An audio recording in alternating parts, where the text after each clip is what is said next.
Buenas noches, estimados televidentes. Continuando con el programa del domingo pasado, vamos a seguir de una manera, yo diría bastante resumida, la creación del Estado de Israel en los territorios de lo que hemos denominado el Medio Oriente ampliado. Nos habíamos quedado con la declaración Balfour, por la cual se origina el nacimiento del Hogar Nacional Judío en los territorios de la Palestina actual, y a partir de ese momento comienza, digamos, un gran flujo migratorio judío, hacia los territorios de la actual Palestina. Ese flujo se va a mantener de una manera bastante estable, diría yo, hasta más o menos 1936, cuando Inglaterra,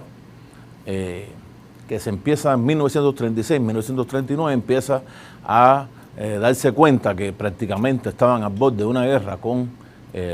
la Alemania nazi, empieza a limitar ese flujo de migrantes judíos hacia Palestina, tratando de buscarse de una u otra manera el apoyo que había perdido después de la declaración Balfour de los diferentes regímenes árabes que se empezaron a conformar bajo la égida misma de Inglaterra o Francia, pero que evidentemente no estaban de acuerdo con el establecimiento de un hogar nacional judío en los territorios de Palestina. Esto finalmente ocurre, o sea, estalla la Segunda Guerra Mundial. Esa Segunda Guerra Mundial, como todos conocemos, incluye, sobre todo en los últimos momentos de la Alemania nazi, el Holocausto, o sea, fueron asesinados millones de personas de ascendencia judía en los campos de concentración nazi. Siempre nos viene a la mente el campo de concentración de Auschwitz. Realmente, aunque las cifras se discuten según la fuente y varían, unos dicen que 500.000 asesinados, otros 1 millón, otros 3 millones, otros incluso el Estado de Israel considera que fueron asesinados 6 millones. Lo cierto es que si hubiesen sido 500.000, 1 millón o 6 millones, de todas maneras hubiese sido un gran asesinato y un gran holocausto para las personas de descendencia judía.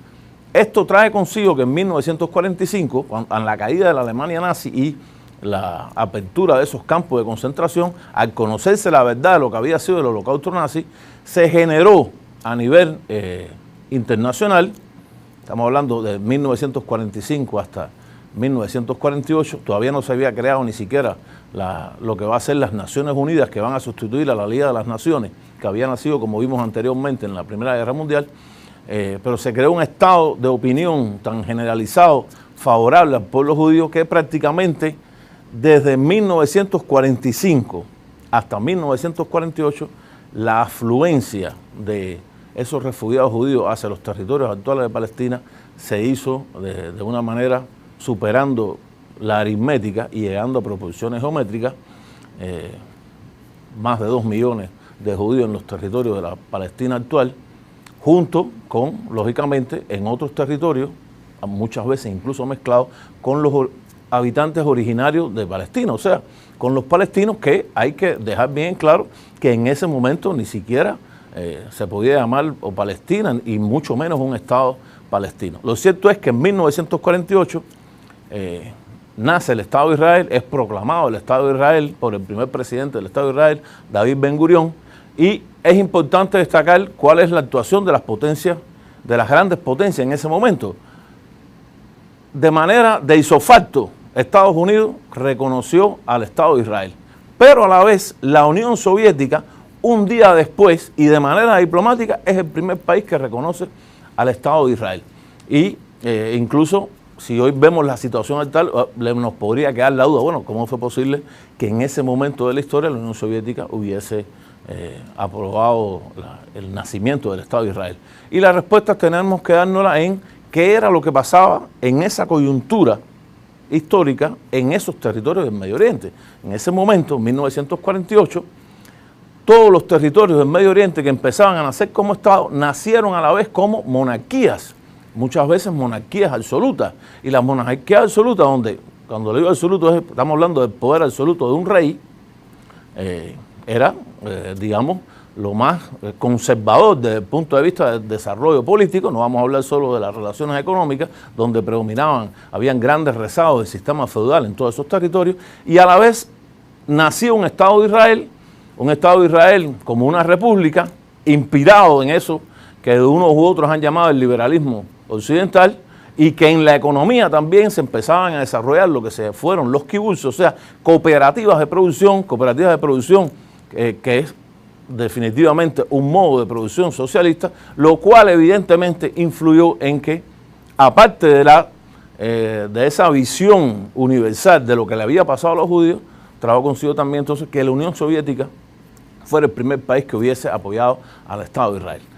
Ese momento, 1948, hasta unos cuantos meses se firma al final el nacimiento de la primera guerra árabe-israelí. En 1949 se firma el Tratado de Paz, queda el Estado de Israel conformado, queda realmente Israel, el ejército israelita en todos los campos de batalla donde se enfrentó, derrotó a todos sus oponentes árabes de esas monarquías, con excepción de Reino de Transjordania, que llegó a ocupar la Cisjordania actual, esa Cisjordania que es de Palestina, y que proclamó a la vez el nacimiento de un nuevo reino. O sea, dejó de llamarse Transjordania para llamarse Jordania, que es el reino que conocemos hasta hoy. A la vez Egipto, que había ocupado los territorios de Gaza, intentó la creación de un Estado palestino en esos territorios, poniendo en la cabeza de ese Estado palestino a Musti de Jerusalén, que incluso había tenido relaciones con el partido nazi, que había visitado la Alemania hitleriana, y evidentemente no tuvo prácticamente ningún apoyo a nivel internacional. Después de ese momento,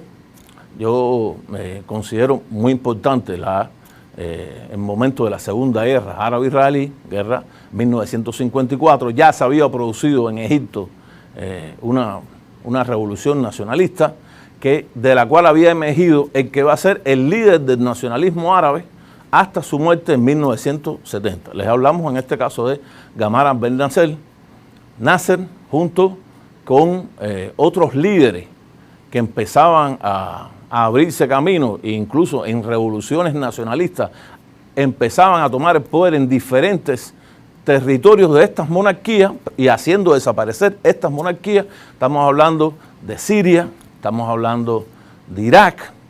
estamos hablando incluso de el desarrollo de una república libanesa con características sui generis. Lo cierto es que esa relación de países que habían sido monarquías, ahora en este momento los que están rodeando Israel ya no son monarquías, sino son regímenes de lo que se ha llamado el nacionalismo árabe. Si hablamos del nacionalismo judío como sionismo, el nacionalismo árabe, representando en la parte egipcia a Gamal Abdel Nasser, y en la parte de Irak y Siria a eso que aún todavía hasta nuestros días llegan, el régimen sirio, como lo que fueron los partidos nacionalistas Baas Árabes Socialistas, ese es el nombre, partidos Baas Árabes Socialistas, o los partidos Baas, Siria, en Irak, cuyos representantes a la vez más famosos y que llegan hasta la actualidad, aunque de una u otra manera pueden haber las conmociones que vamos a narrar después, han influido en este panorama. Tenemos entonces a Hafez el-Assad, padre del actual presidente de Siria, y a Saddam Hussein, quien fuera presidente de la República Árabe Iraquí hasta la segunda invasión estadounidense en el año 2003. O sea, cambió la conformación, fueron derrotados regímenes autocráticos y nacen repúblicas nacionalistas. Nacionalistas, y cuando uno habla de nacionalismo tiene que hablar que empieza de una u otra manera a la burguesía de esos territorios, esas burguesías árabes, a tener amplio control o algún tipo de control sobre el Estado, y a la vez un Estado donde se conforman también grandes burocracias que van a controlar ese aparato del Estado con, digamos, una visión de una u otra manera, con cierto parecido a lo que se había formado en los países de la órbita comunista, es decir, de los países que la Unión Soviética había liberado del nazifascismo y donde habían nacido esos países socialistas que después se llamó el socialismo real hasta 1989 con la caída del muro de Berlín. Esos nacionalismos árabes evidentemente estaban influenciados por lo que había pasado en la Unión Soviética y también en los países de la Europa Oriental. O sea, la conformación de esos organismos estatales, de esos nuevos estados, tienen una influencia. Y trajo consigo, evidentemente, sobre todo después de la Segunda Guerra Árabe-Israelí y después de la Tercera Guerra Árabe-Israelí de 1967, cuando Israel lanza un ataque relámpago contra Egipto, Siria y Jordania y obtiene en 6 días una victoria realmente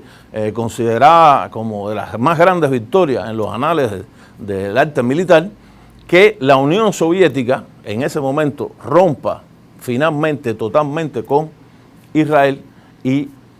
se alíen estos países, estos 3 grandes nacionalismos a la órbita de la Unión Soviética. Y cuando uno dice, estamos hablando de órbita o de ayuda, estamos hablando evidentemente de una ayuda militar que de un momento a otro se convirtió en una ayuda masiva. Desde 1967 a 1933, la Unión Soviética hizo, sobre todo de Egipto y Siria, lanzó grandes masas de armamentos, tanques, aviones, que armaron a estos 2 ejércitos en contra de Israel. Estos 2 ejércitos buscando, y estos 2 países buscando la revancha de la derrota de 1967,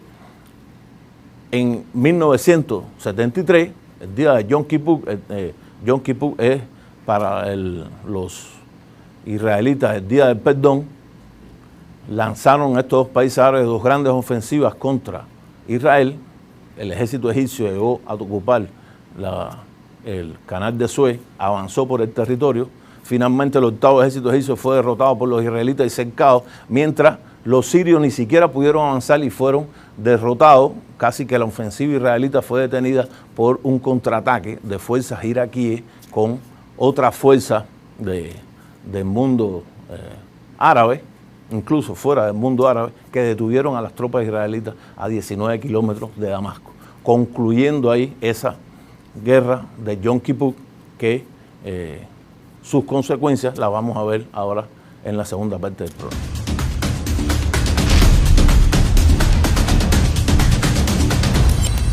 Continuando la parte anterior, termina esta guerra, esa guerra llamada de Yom Kippur, y los Estados Unidos, que desde la doctrina Eisenhower habían realmente ocupado el papel de Francia e Inglaterra y eran los grandes, el gran apoyo del Estado de Israel, gran apoyo que se traduce hasta nuestros días en 4.000 millones de dólares en armamento al ejército de Israel, que el Estado de Israel no tiene que pagarlo. Estamos hablando de 4.000 millones anuales. Saquen la cuenta desde 1973 hasta nuestros días, cuántos millones en armas le ha dado Estados Unidos a Israel. Y Estados Unidos empieza a influenciar sobre el gobierno egipcio. Ya había muerto en 1970 Gamal Abdel Nasser, y el Anwar el-Sadat, un general del ejército sirio, lo había sustituido en la presidencia de Egipto, a Gamal Abdel Nasser. El Sadat realmente un hombre,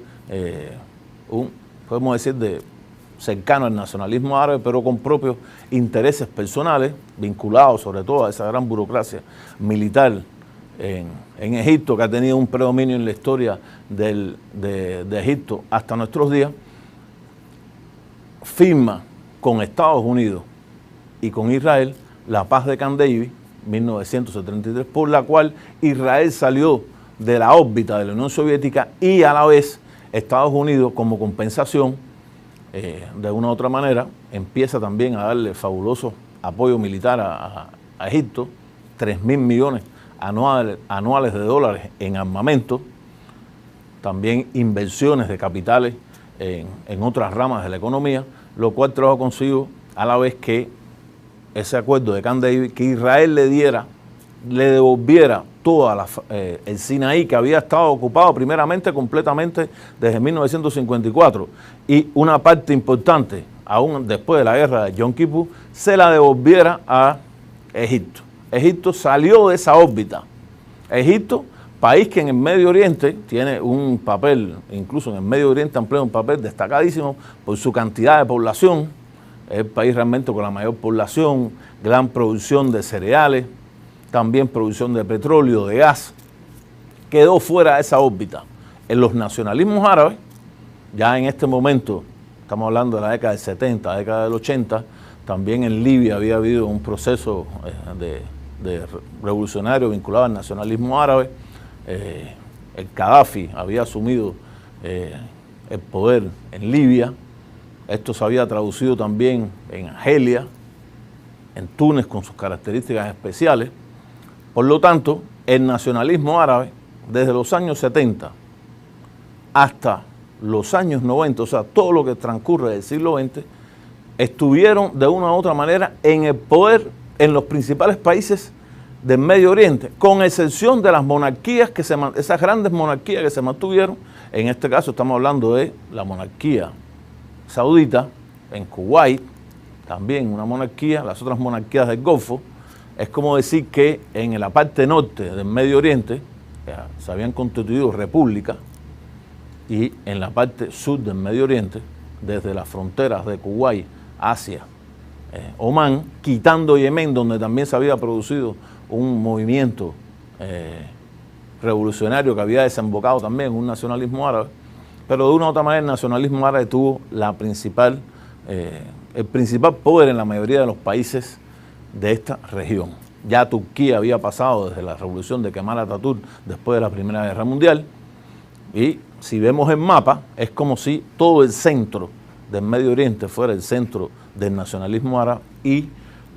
digamos, la periferia de ese mundo árabe, pienso a Marruecos, por otro lado, como le decía, las monarquías, y hacia el sur Omán, la periferia de ese mundo árabe, con monarquías que todavía podemos considerar como monarquías absolutistas, o sea, donde el rey siempre tiene, el rey, el emir, tiene cargos principales a la hora de las decisiones políticas. Ese nacionalismo árabe entre los años finales de los 70, 80, 90, hasta final del siglo, tuvo el predominio hasta el momento en que se empiezan a producir lo que evidentemente todos conocemos por estar más cercanos a los momentos actuales, que se ha llamado por la prensa occidental las primaveras árabes. ¿Qué cosas son las primaveras árabes? Porque de una u otra manera se ha vendido la imagen de que las primaveras árabes definitivamente fueron revoluciones que se produjeron internamente en estos países. Estamos hablando de Túnez, que fue el primer caso, estamos hablando de Libia, estamos hablando de Siria, casos principales. Conocemos que en todo este periodo, 1993, es la primera invasión, digamos, enfrentamiento entre el gobierno de Saddam Hussein, el régimen de Saddam Hussein contra los Estados Unidos, primero una amplia coalición, 2003 la segunda invasión que depone a Saddam Hussein, que finalmente es ahorcado, y en este panorama empiezan a florecer esas que se han llamado primaveras árabes, que hay que reconocer que internamente, evidentemente, tuvieron un factor realmente popular, un factor relacionado también a las clases medias, relacionado a los fracasos de estos nacionalismos árabes en esos territorios, y a la vez el nacimiento de corrientes islamitas. Cuando uno habla de corrientes islamitas, estamos hablando de el islamismo vinculado a la política, estamos hablando del islam político, el islam en el poder como forma de recuperar lo que un día los hermanos musulmanes en Egipto, que son los padres ideológicos del islamismo político, hablaron de la recuperación del islam como única forma de volver a la tradición islámica, volver a lo más puro del islam, que ellos consideran que dentro de esa pureza del islam se pueden resolver todos los problemas sociales y económicos de todos estos territorios. Así nacieron esas primaveras árabes. Pero sobre esas primaveras árabes que nacieron como movimientos populares, lógicamente también geopolíticamente, los países occidentales dirigidos por Estados Unidos empezaron a introducirse buscando evidentemente una ventaja política, dieron recursos, recursos de todos tipos, monetarios, recursos a través de la ingente red social, esas redes sociales que se empezaban a conformar en esos momentos, que hoy prácticamente son de una u otra manera el medio fundamental de comunicación a nivel mundial. Y ahí tenemos en esta situación el caso de Túnez, que de una u otra manera esa primavera árabe se resolvió de una manera bastante, yo diría, suave, una revolución, una elección y un gobierno islamita moderado en el poder. En el caso de Libia, conocemos lo que ocurrió en el caso de Libia, la gran debacle, muerte del Gaddafi, país dividido en este momento en 4 territorios que se autogobiernan, o sea, no hay realmente un poder central, grandes flujos migratorios de África que vienen por el centro de África y entran en la frontera sur de Libia sin que nadie los pare y llegan al Mediterráneo para viajar a Europa. Esa es una de las grandes consecuencias de esta situación de las primaveras árabes, sobre todo en Libia, situación que desde el punto de vista de Rusia, que es el país que en ese momento, el heredero, como habíamos visto, de lo que había sido la Unión Soviética, incluso votó a favor de esa intervención en Libia, en el Consejo de Seguridad, cuando ve lo que esto ocurre y cuando va a ocurrir esto mismo en Siria, entonces cuando Rusia se opone totalmente para llegar finalmente a apoyar de manera militar al gobierno de al-Assad, Bashar al-Assad, hijo de ese Hafez al-Assad, que es de una u otra manera uno de los principales padres del nacionalismo árabe en Siria, con una característica que se hace común en todos estos territorios del Medio Oriente, es que pertenece a la vez esa familia al-Assad a una minoría, o sea, a la minoría chiita, y dentro de la minoría chiita a la secta islamita, dentro del nacionalismo árabe y dentro de una conformación confesional y religiosa que hace que haya muchas tendencias religiosas y con ello a la vez tendencias políticas que se empezaron a debatir en esa Siria que realmente desde 1970 hasta lo que se llamó la primavera árabe en Siria, hoy ya realmente es bien difícil decir que haya sido una primavera. Empezaron a entrar grandes masas de mercenarios contratados por la implosión en el lugar del Estado Islámico que en el primer momento llegó a ocupar extensos territorios de Irak y de Siria, extensos territorios de Irak en el momento que todavía ni siquiera las tropas estadounidenses se habían retirado, y de Siria prácticamente llegaron a ocupar las principales regiones, la segunda ciudad en importancia, Alepo, partes de la ciudad de Damasco,